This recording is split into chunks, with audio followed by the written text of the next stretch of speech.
मार्ग पर हमने कितना समर्पण चाहिए, कितनी दृढ़ता चाहिए। बालकों का खेल नहीं है ये। हम एक तो स्वार्थवश लगे रहे, 2-4 काम हो गए, एक कार्य नहीं सरा तो मन में दोष आ जाता है, कोई लाभ नहीं हुआ। हमने टारगेट जो बना रखा होता है, अगर वो हो जाए तो हम समझते हैं भगवान ने ठाठ कर दिए। और हो सकता है जिस उद्देश्य से आप परमात्मा से डिमांड कर रहे हो और वो वस्तु आपके लिए आने वाले समय में आपके लिए हानिकारक हो, तो परमात्मा वो आपको देगा नहीं, वो नहीं देगा यदि आप भगवान से की शरण में हो। और आपको वो नहीं देगा क्योंकि मेरी आत्मा को ही बर्बाद कर देगा, लगे लगाए पौधे को नष्ट करेगा। और आप ये सोच लेते हो परमात्मा ने ये हमें लाभ क्यों नहीं दिया, और आप भगवान से दूर हो जाओगे तो आपका दुर्भाग्य होगा। इसलिए ये रह रह कर ज्ञान दिया जाता है कि आप रोगी हो और ये हॉस्पिटल है जन्म और मृत्यु के रोग को काटने वाला। ये वो दीर्घ रोग है जो ना ब्रह्मा से कट सकता, ब्रह्मा का अपना नहीं कटा। विष्णु जी को भी ये रोग है, ब्रह्मा जी को भी रोग है, विष्णु जी को भी मृत्यु का जन्म मृत्यु का रोग है। इस ब्रह्म को भी जन्म मृत्यु का रोग है, पर ब्रह्म को भी है। केवल एक परम अक्षर ब्रह्म है वो परमात्मा जो जन्म और मृत्यु के रोग को काट सकता है। और वो ये हॉस्पिटल है बरवाला आश्रम, सतलोक आश्रम बरवाला। यहाँ पर उस दीर्घ रोग का ऑपरेशन होता है। अब सच परमात्मा के दरबार में आप आगे, जैसे आप हॉस्पिटल चले जाते हो, आज हॉस्पिटल में जाके आप डॉक्टर को अपना रोग बता देते हो, डॉक्टर अपनी जांच करके क्लियर कर लेता है कि हाँ आपको ये रोग है, फिर वो आप कहते हो जी ट्रीटमेंट कर दो। तो उसमें डॉक्टर आपका ट्रीटमेंट करता है, आपका जो है इलाज करता है, तो उसमें आपकी सलाह नहीं लेगा। वो अपने हिसाब से आपको इंजेक्शन लगाना, इंजेक्शन लगाएगा, ग्लूकोज लगानी है ग्लूकोज लगाएगा। और यदि ऐसी कोई स्थिति आ गई तो आपका ऑपरेशन भी करेगा। हाँ, इतना अवश्य बता देगा कि इसके ऑपरेशन की आवश्यकता पड़ेगी, बोल तरीके सलाह है। यदि आप कहोगे ऑपरेशन नहीं कराता तो जा अपने घर में मर, ऑब्जेक्शन है तो जा, फिर जाते मरेगा। तो ऐसे ही यहाँ आप आगे, और ये दास डॉक्टर है, परमात्मा कबीर जी की पावर से सारा काम होगा। तो आपको जैसा भी कुछ मिले, जैसा भी मालिक रखे, आपको नो ऑब्जेक्शन होना चाहिए। यानी जो रखे तो ही रहूं, मेरा के चारा खाने जाद खरीद हूं गुलाम तुम्हारा। परमात्मा जैसे भी आपको रखे, अब चाहे आपको ये दिखे कि हमारे ये हानि होगी, नहीं, हानि नहीं, ना जाने के बड़ा कहर टाल दिया आपका, आप नहीं सोच सकते, आप बालक हो। एक 2,000 10,000 रुपये की हानि में आपका 10 लाख का नुकसान टाल देगा परमात्मा। और आप ये सोचोगे कि हमें ये हानि नहीं होनी चाहिए थी, हमने नाम भी ले रखा है, तो ये आपकी गलती है। पुण्यात्माओं, परमात्मा कबीर देव जो है ये हमारे पाप कर्मों का नाश कर देता है। अब जैसे आप सोचते हो कि भी हमें ये हानि नहीं होनी चाहिए थी, हमें ये नहीं होना चाहिए था, तो फिर आप इस भक्ति का लाभ प्राप्त नहीं कर सकते। जैसे आप यहाँ आए हो, आपको 1 2 3 लाभ तो परमात्मा कबीर जी अपने कोटे में तो देगा, ऐसा लाभ देगा आप सोच भी नहीं सकते कि मुझे ऐसा सुख हो गया। भगवान है परमात्मा। अब यहाँ जो भाई बहन आते हैं, जो 2 वर्ष 3 वर्ष के लग रहे हैं, 4 वर्ष के 5 वर्ष हो गए, वो शुरू में आते हैं, जो तो ये कहे जी हमारा ये नुकसान हो गया, ये लाभ नहीं होता, ये बीमारी होगी, ऐसा नहीं होता।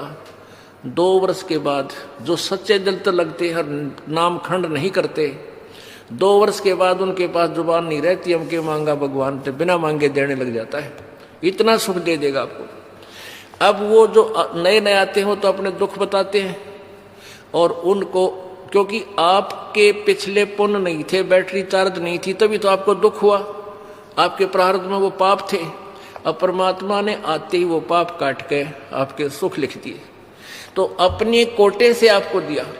फिर आपको कहा जाता है कि बेटा, बच्चा बेटी, अब तू भक्ति करके ये अपनी कमाई स्वयं कर। एक दो सुख तो इसलिए दिया जाता है कि ये पहचान ले कि भगवान है यहाँ पर, और फिर आपने स्वयं अपनी मजदूरी करनी पड़ेगी, तभी तुम सेठ होगे।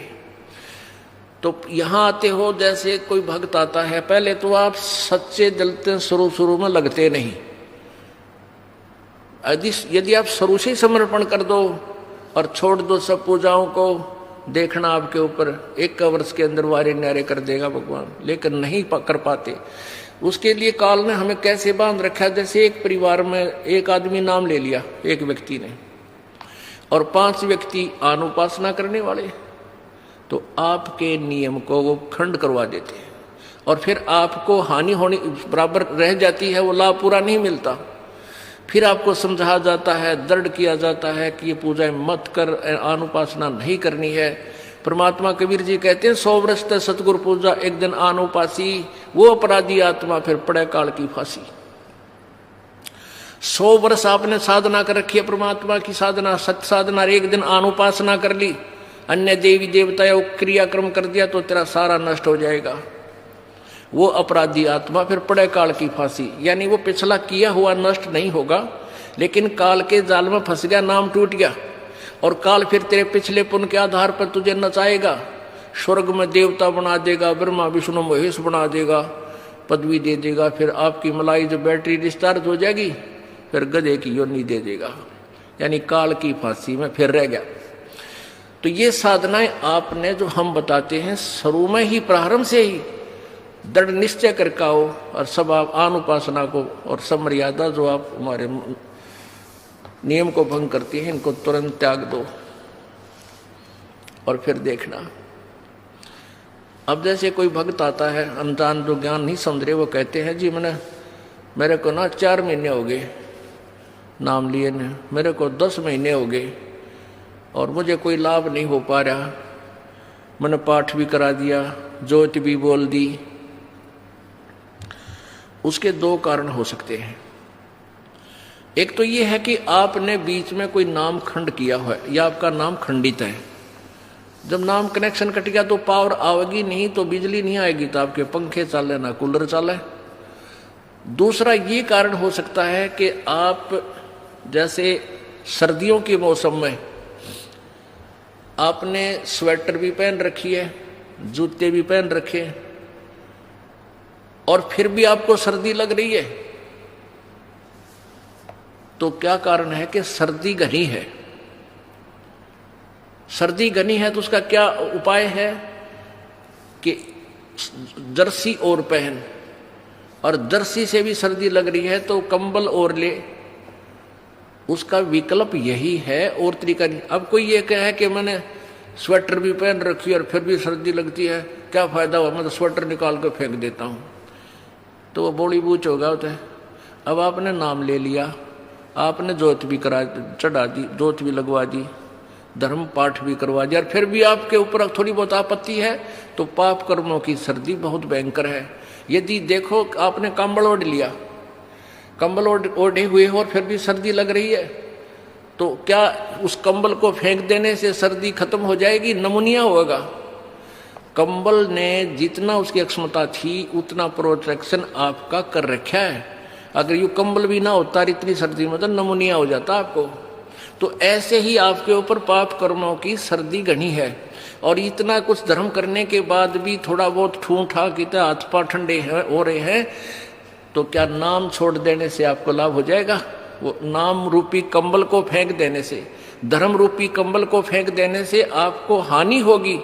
उसका तरीका है कि और बढ़ा, रजाई ओढ़नी पड़े, रजाई ओढ़, और आग बाल के सेकना पड़े तो आग बाल कर हाथ पैर सेक के अपना गर्मी प्राप्त कर। तो ऐसे ही इसी तरह धर्म और बढ़ा, पुण्य बढ़ा, पाठ और कर, जोत चढ़ा।